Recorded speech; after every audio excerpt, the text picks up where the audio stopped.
Well, at this point, I've made a couple actions, and I've made an event. So at this point, I could actually go up to the touch screen and make a button now. So I'm going to do that. I'm going to go up to the touchscreen buttons.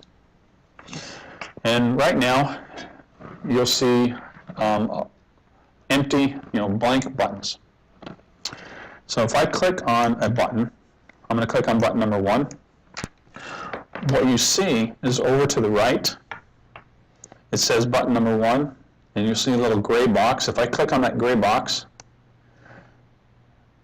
I bring up all the different icons that are available. And there's a scroll bar here that I can scroll back and forth. And I know that I'm going to make one for power on, so I'm going to select a little icon for power on. And I'm going to give it a little text. It says power on. Now this is where I point it to the event. So I'm going to point it to the event here that says I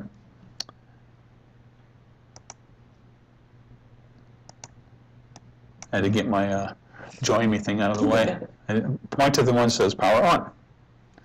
Now jump is, if you push a button, I can tell it to jump to a page. In this case, I'm not going to jump to a page. And repeat is, if I hold the button down, it's going to repeat. Repeat is very useful for volume up and down, but it's not very useful for power on. And wait right here, this gets a little confusing to people.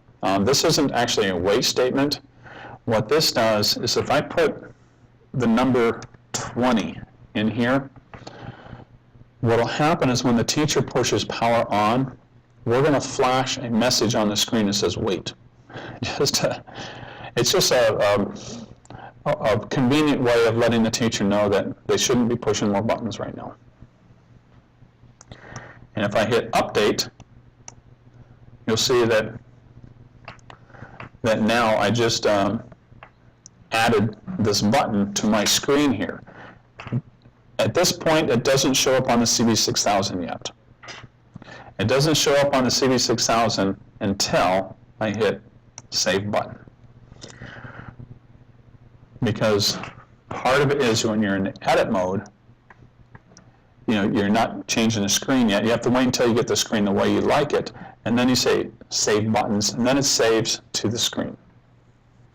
Do the additional pages show up on the touchscreen if you don't program or use them? So, we have 5 pages of 8 buttons, and let's say you only have 3 pages of buttons. What happens to the other 2 pages?